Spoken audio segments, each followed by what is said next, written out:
मंगा दें 50 कुछ मंगा दें।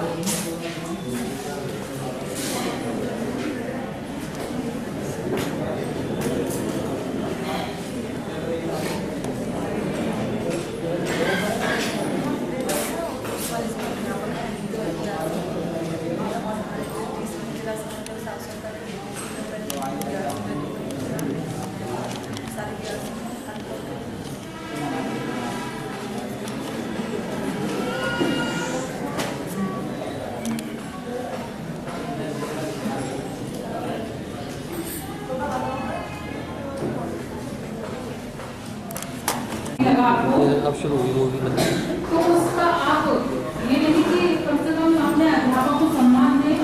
आपका जो सचिव है वहाँ पर प्रधान अध्यापक है, प्रधान अध्यापक से ही बात शुरू हो गए हैं कि हमारे साइन करा लो, नहीं तो नहीं कराए तो अपना रजिस्टर निकाल के साइन करके चलते बने। एक महीने के पूरे महीने जब से चयन हुआ तब से साइन कराए गए हैं। कल एक स्कूल देखा, उससे पहले कई स्कूल मैंने ऐसे देखे हैं, आए नहीं, एब्सेंट लगाई मैंने।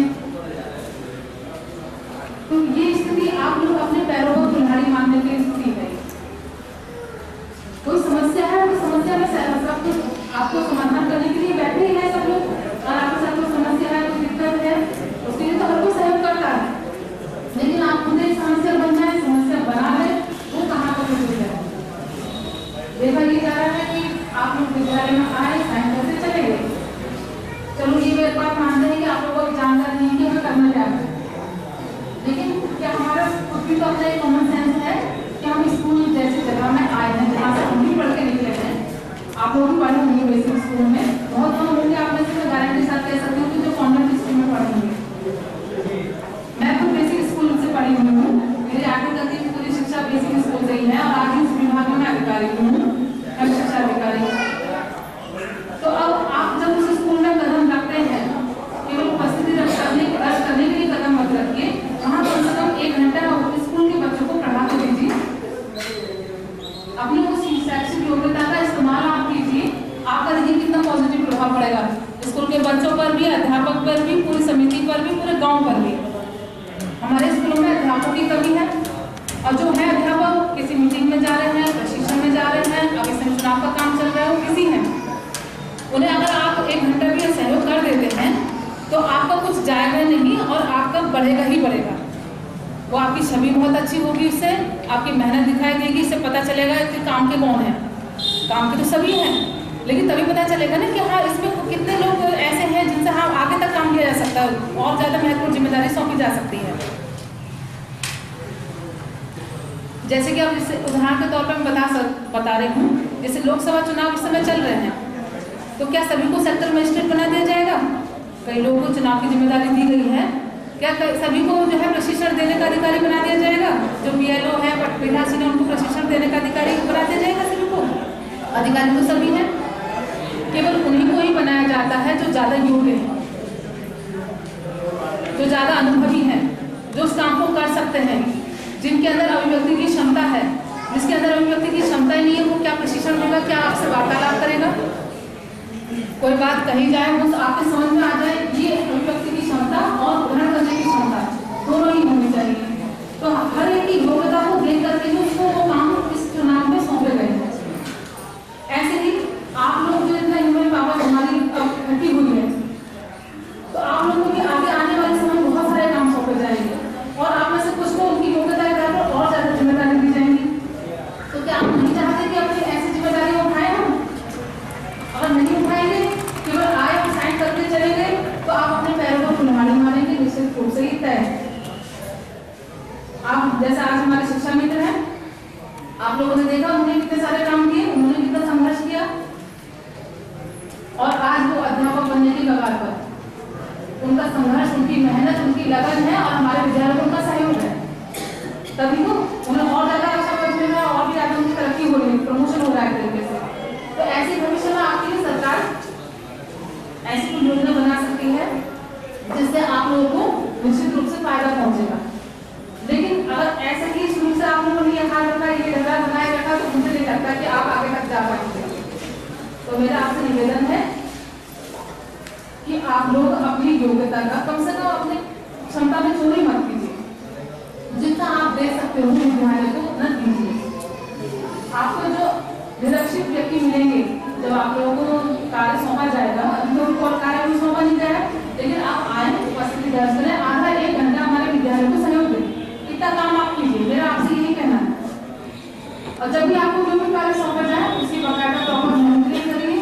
अब यहाँ पर हमारे विद्यार्थी बैठे हुए हैं, उन लोगों के संपर्क में रहिए आप लोग अपने फोन नंबर के द्वारा भी, और वैसे भी कि आप सूचनाओं का आदान प्रदान जल्दी से हो सके, क्योंकि आजकल फोन से सारे काम हो गए हैं। पत्र जाने में समय लग सकता है और जो कार्य की गंभीरता वो कम हो जाती है अगर हम पत्र का इंतजार करेंगे। यदि फोन से भी आपको बुलाया जा रहा है तो आप तुरंत आए, कोई समस्या है तो वो भी बताएं। हर समस्या का समाधान है, बशर्ते आप सहयोग करने के लिए तैयार हो। सहयोग करेंगे, सहयोग मिलेगा। और आज मैं निवेदन करना चाहूंगी, अपनी बात में यहीं तक समाप्त करती हूँ। हमारे मंच पर आते हैं खंड विकास अधिकारी, जो कि सचिव भी हैं, लोक शिक्षा समिति ब्लॉक स्तर पर बहुत जरूर है आपको, बस यही इस कार्यशाला का उद्देश्य है। मैं आप निवेदन करूंगी खंड विकास अधिकारी महोदय का कृपया संबोधित करने का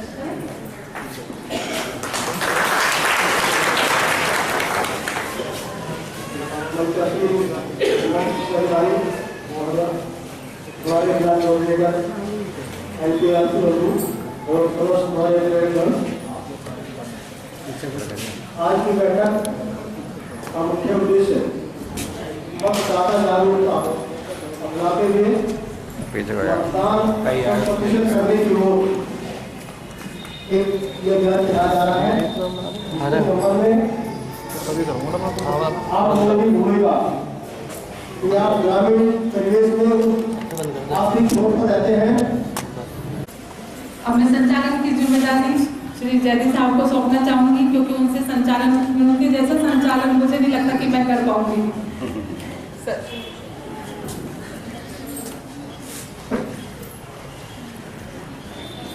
धन्यवाद।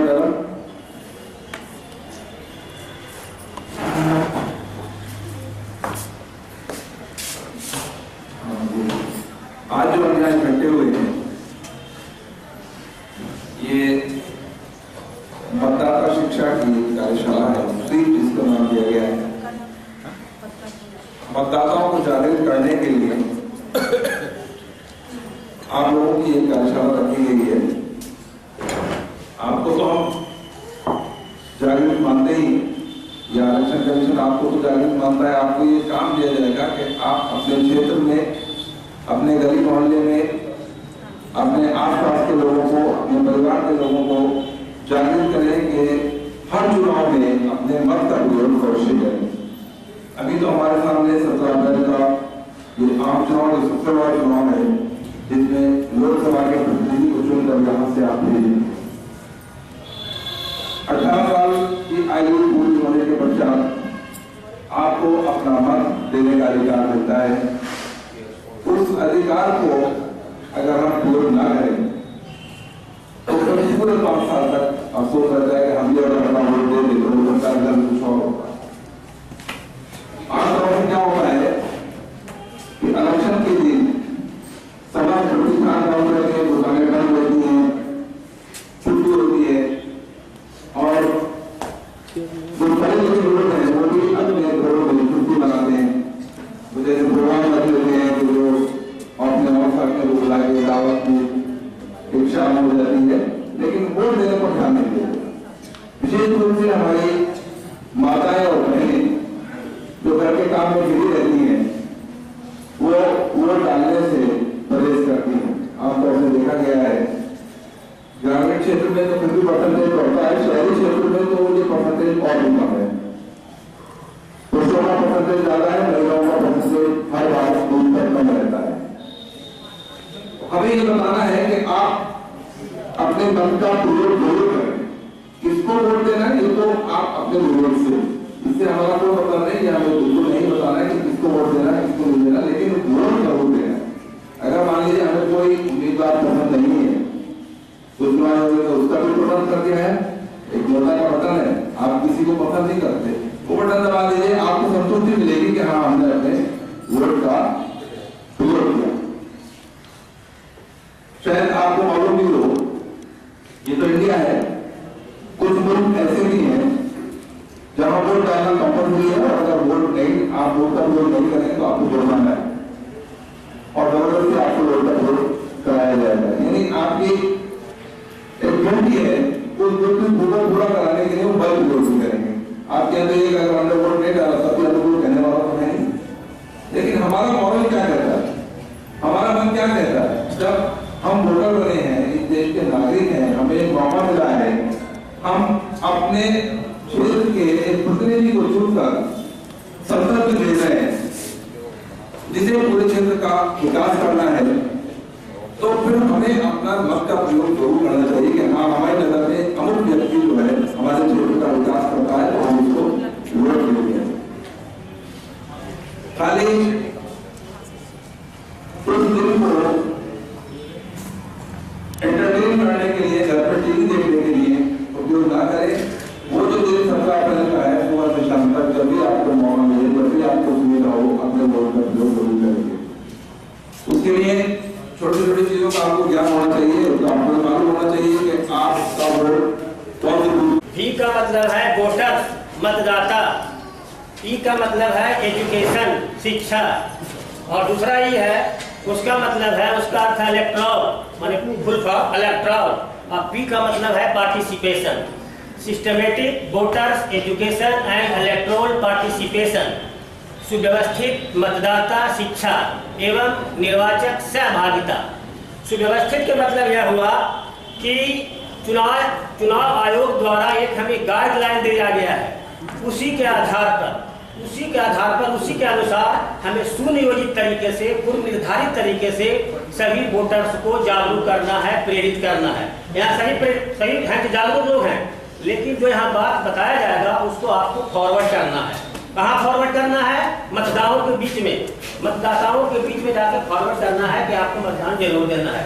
इसमें है निर्वाचक सहभागिता, माने यह जो निर्वाचन होगा 17 जनवरी 2014 को जो निर्वाचन होने जा रहा है, उसमें सभी मतदाता जिसका निर्वाचन सूची में नाम है वह सभी का 100% सहभागिता जरूरी है। चुनाव आयोग का लक्ष्य है इस साल का कि मतदाता सूची में जितने का नाम है उन सभी मतदाताओं का सहभागिता अनिवार्य है। अभी तक हम लोग सिर्फ अधिकार की बात करते हैं, तो संविधान के द्वारा आपको मतदान का अधिकार दिया गया है, लेकिन सिर्फ अधिकार नहीं, उसका सब जिम्मेदारी के साथ उसका उपयोग भी करना है उस अधिकार का। जिस तरह से यहाँ बहुत महिलाएं बैठे हैं, गार्जियन बैठे हैं, जिस तरह से आप अपने बच्चों के पालन पोषण पूर्ण जिम्मेदारी के साथ करते हैं, उसी तरह से एक अच्छे लोकतांत्रिक देश के निर्माण के लिए सभी मतदाताओं को आपको जिम्मेदारी के साथ प्रेरित करना है, मोटिवेट करना है, जागरूक करना है, सजग करना है, सचेत करना है कि आपको निर्वाचन के दिन घर से निकलकर मतदान केंद्र तक पहुंचना है। और आप रहे महल में रहने वाला है चाहे झोपड़ी में रहने वाला, वोट के सर के वैल्यू एक ही है, बराबर। यही हिंदुस्तान में एक यूनिक चीज है जिसका महत्व सभी के लिए बराबर है कि इसके वैल्यू को आप समझें। शहर में हो या देहात में हो, झोपड़ी में हो या रोड पर पड़ा हुआ हो, यदि मतदाता सूची में उसका नाम है तो उसको भी वोट का वैल्यू उतना ही है जो एक महल में रहता है। तो इस वोट के वैल्यू को आप समझें और मतदान जरूर करें। इसके बारे में लोगों को जितना हमारे यहाँ जो बैठे हुए हैं प्रेरक, इसमें मैं देख रहा हूँ बहुत सारे हमारे यूनिवर्सिटी छात्र हैं भी पुराने बैठी हुई हैं, तो उसमें आपको प्रेरित करना है घर घर जा करके इसकी महत्ता को बताना है कि राष्ट्र की तरफ से, चुनाव आयोग की तरफ से ऐसा प्रेशर दिया जा रहा है, आपको भय दिया जा रहा है, आपको जागरूक किया जा रहा है, सजग किया जा रहा है, आप मतदान जरूर दें। उसे भय भी दिखाएं। यदि मतदान नहीं करेंगे तो हो सकता है अगले 5 वर्ष में, अगले आने वाले दिन में तुम्हारा आई कार्ड भी खत्म हो जाएगा, तो तुम्हारा कोई काम न होगा, न राशन कार्ड बनेगा, न बीपीएल बनेगा, न ई बनेगा, न बनेगा, कुछ नहीं बनेगा, ऐसे घूमते रहेगा। तो एक भय भी होता है इस तरह से, तो वो भी हमें